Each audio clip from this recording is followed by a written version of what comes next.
गाजियाबाद विद्युत विभाग सप्तम डिवीजन में करोड़ों रुपए का घोटाले का आरोपी सुमित गुप्ता के खिलाफ अधिशासी अभियंता एसपी सिंह ने थाना सिहानी गेट में 409-420 धारा में मुकदमा दर्ज करा दिया है। वहीं एसपी सिंह की सजगता के चलते घोटाले को जल्दी ही पकड़ लिया गया है। सूत्रों के अनुसार अगर 3 महीने घोटाला और नहीं पकड़ा जाता तो ये घोटाला 10 से 15 करोड़ के बीच का होता। कैसे सजगता दिखाते हुए अधिशासी अभियंता एसपी सिंह ने पूरे मामले की गोपनीय जांच करी और क्या है पूरा मामला, देखिए यूनिक इंडिया न्यूज पर। मैं Manish Gupta, unique India news से। आज हम आए हैं गाजियाबाद के पटेल नगर सप्तम बिजली घर में, जहां पर तैनात सुमित गुप्ता जो हेड कैशियर के पद पर तैनात थे, उन्होंने जो यहीं वो तैनात थे और 3 करोड़ रुपए का जब्त करके यहाँ से फरार हैं। इस मामले में हम अधिशासी अभियंता एसपी सिंह जी से बात करेंगे अभी कुछ ही देर में।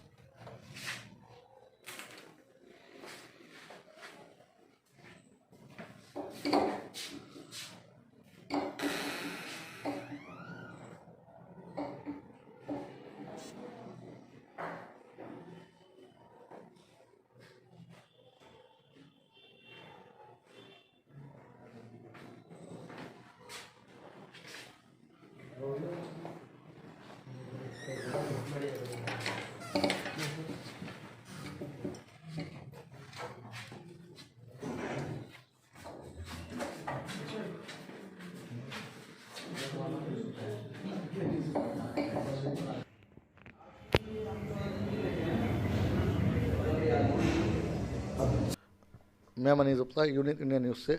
जैसे अभी देखा है 2-3 दिन पहले से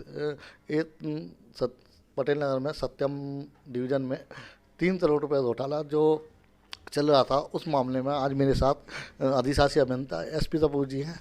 क्या मामला है पूरा, इनसे जानकारी देते हैं। सर, ये आपके यहाँ घोटाला हुआ है जी, क्या मामला है? थैंक यू मनीष भाई। मैं आपको ये अवगत कराना चाहता हूँ कि मेरे यहाँ सुमित गुप्ता हेड कैशियर के पद पर कार्यरत हैं और जो भी पैसा विभिन्न कैशियरों से, 7 मेरे कैश और चेक काउंटर्स हैं, उनसे जो भी पैसा आता है वो सुमित गुप्ता कलेक्ट करते हैं डिवीज़न में, क्योंकि ये उन्हीं का दायित्व है, और उस पैसे को कलेक्ट करके वो बैंक में जमा कराते हैं। तो पिछले लगभग 1 माह पूर्व से जो भी कैशबुक में लेखांकन उन्होंने किया है, अपलेखन किया है रिकॉर्ड का, तो उसमें मुझे कुछ त्रुटि लगी, तो मैंने उस अमाउंट का रिकन्सिलेशन करने का संपूर्ण दायित्व सहायक लेखाकार राजस्व का होता है। यहाँ दीपक कुमार उसमें कार्यरत हैं। मैंने दीपक कुमार से कहा कि आप इसको थोरोली चेक करिए, तो और मुझे आप ये जो कैशबुक है मैं तभी साइन करूँगा जब इसका लेखांकन मैच करेगा। तो उन्होंने कहा कि मैं सर चेक करके जो है अवगत कराता हूँ, लेकिन बीच में मैं 1 महीने पहले व्यस्त हो गया और मुझे समय से जानकारी, मुझे बड़ा इस बात का खेद भी है कि सहायक लेखाकार राजस्व को जानकारी होने के बाद भी उन्होंने 1 महीने बाद मुझे अवगत कराया। 11 दिसंबर को ये मामला मेरे संज्ञान में आया।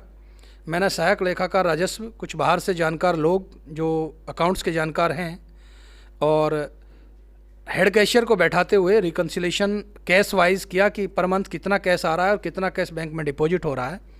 तो टिल सितंबर का तक का जो निकल कर आया है वो फिगर है 2,95,44,551 रुपये का लगभग गबन मेरे संज्ञान में आया। मैंने तत्काल प्रभाव से हेड कैशियर को कहा कि ये जो पैसा कम है इसको तुरंत जमा कराइए। उन्होंने कहा सर मेरे पास जो है 70 से 80 लाख रुपए की कैपेसिटी है, मैं कल जमा इसको कराऊंगा। मैंने कहा नहीं, 70-80 लाख नहीं, आपके पास पूरा पैसा है। उन्होंने उसको एक्सेप्ट किया और ये कहा कि सर मैं जो है 70 से 80 लाख रुपए की धनराशि जमा करा दूंगा, कल तक आप वेट करिए। मैंने नेक्स्ट डे उनको फ़ोन किया, कई बार उनसे बात हुई, लेकिन दोपहर में उनका फ़ोन स्विच ऑफ हो गया और वह धनराशि उनके द्वारा नहीं जमा कराई गई। मैंने अपने उच्च अधिकारियों को संपूर्ण घटनाक्रम से अवगत कराया और तत्काल प्रभाव से उसके विरुद्ध थाना सिहानी गेट में एज ए डिवीज़न का हेड होने के नाते अपनी जिम्मेदारी का दायित्व का निर्वहन करते हुए प्राथमिकी दर्ज कराई है। 409 आईपीसी की धारा और 420 के अंदर उसके खिलाफ जो है मुकदमा कायम हुआ है और मुझे पूर्ण विश्वास है कि संपूर्ण धनराशि अभी उसके पास है। मेरा प्रशासन से भी अनुरोध है, हम और एसपी साहब ने एसएसपी महोदय से निवेदन किया है, हमारे एमडी साहब ने भी एसएसपी महोदय से अनुरोध किया है कि भाई इस मामले में जितना जल्दी हो सके हेड कैशियर को गिरफ्तार करके संपूर्ण धनराशि जो है वो विभाग को वापस दिलाने की जो है कार्रवाई की जाए। कितना मामले में कितने टाइम में ये जो घपला हुआ है, जो गबन हुआ है, कितने दिनों में हुआ है? ये गबन लगभग 3 से 4 माह के अंदर हुआ है और इसके दोनों ही पहलू हैं कि ये इतने कम समय में पकड़ा गया। गबन पहली बार है विभाग में, नहीं तो इसको पकड़ने में, क्योंकि हेड कैशियर की जो हेरा फेरी डॉक्यूमेंट्स में थी और जितनी सातिरता के साथ वो इस काम को अंजाम दे रहा था, तो हो सकता था कि इसकी धनराशि को वो लगातार करता रहता, इस गबनखोर वो बहुत बड़ी एक धनराशि बन सकती थी। ये एक अच्छा काम है कि विदिन 3 और 4 मंथ्स इसको पकड़ा गया है और उसके खिलाफ कार्रवाई हम लोगों ने की है। इस मामले में सिर्फ सुमित गुप्ता है या इसके अलावा और भी कोई संलिप्तता पाई गई है? प्रथम दृष्टा जो पूरा प्रकरण है उसमें सुमित गुप्ता ही मेन कल्प्रिट है। उसी की आईडी पे पैसा कलेक्ट हुआ था, उसी का दायित्व था बैंक में जमा करने का, उसी ने नहीं किया है। अब इसके पीछे कौन कौन लोग हैं ये तो सुमित गुप्ता ही अच्छे से बता सकते हैं कि भाई क्यों नहीं उसने पैसा जमा कराया। लेकिन सुमित गुप्ता ही रोज़ाना यहाँ से कैश लेकर बैंक में जाते थे और सुमित गुप्ता ही बैंक में जमा करा के आते थे। तो ये कहना बिल्कुल भी अभी गलत है कि किसी कोई और इसमें है। इसमें संपूर्ण जिम्मेदारी सुमित गुप्ता की थी और सुमित गुप्ता ने इस घोटाले को प्रथम दृष्टा ऐसा प्रतीत होता है कि अंजाम दिया है। सर, जैसा देखा जाए बिजली विभाग में आज से पहले भी इस तरह घोटाले हुए हैं जो 2-2 3-3 साल बाद खुलते हैं और लोग ट्रांसफ़र हो जाते हैं। उससे बाद भी आपने 3 महीने अंदर ये घोटाला खोला है, इसमें आप क्या कहना चाहिए? मैं तो यही कहूँगा कि बहुत अच्छा हुआ कि ये कम समय में खुला है और 3 महीने के अंदर ये घोटाला पकड़ में आया है। और अच्छा होता कि ये इससे भी कम समय में पकड़ में आ जाता, लेकिन ऐसा संभव नहीं था क्योंकि जिस तरह की डॉक्यूमेंट्स में हेरा फेरी थी उनको वेरीफाई करने के लिए और रिकन्सिलेशन से ही हम बता पाते हैं कि वो रिकन्सिलेशन के अमाउंट के कौन सा अमाउंट कहाँ से कितना कम या ज़्यादा हुआ है। क्योंकि हम लोग तो टेक्निकल लोग हैं, सहायक लेखाकार राजस्व रिकन्सिलेशन का कार्य देखते हैं। एक बाह्य एजेंसी को पीवीएनएल मुख्यालय द्वारा अनुबंधित किया गया है रिकन्सिलेशंस के लिए, लेकिन उसने कुछ इसमें देरी की है, उसकी भी वो भी एक जांच का विषय है। उस पॉइंट से भी हम जांच कर रहे हैं। सहायक लेखाकार राजस्व द्वारा भी इसमें ज़बरदस्त लापरवाही का मामला मुझे प्रतीत हो रहा है। ये तो एक जांच का विषय है कि किसकी और भूमिका संदिग्ध है, लेकिन प्रथम दृष्टा उनकी ज़बरदस्त लापरवाही संज्ञान में आ रही है। उनके खिलाफ भी कार्रवाई जरूर होगी, उसको भी मैं संस्तुति कर रहा हूँ उनके खिलाफ कार्रवाई के लिए।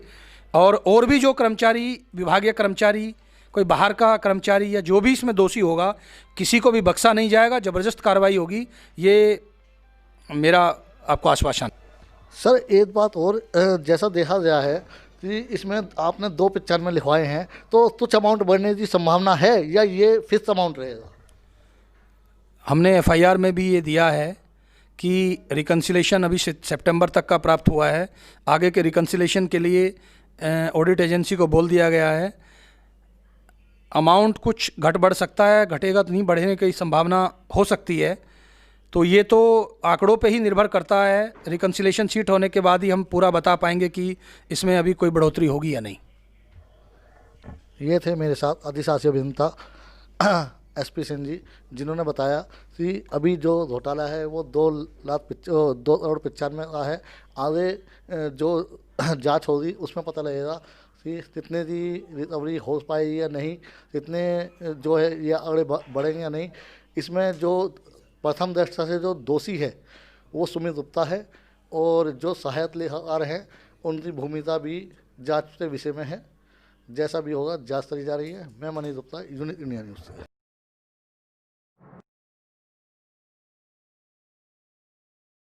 नई व खास खबर के लिए हमारे चैनल यूनिक इंडिया न्यूज़ को सब्सक्राइब करें, लाइक करें एंड शेयर करें।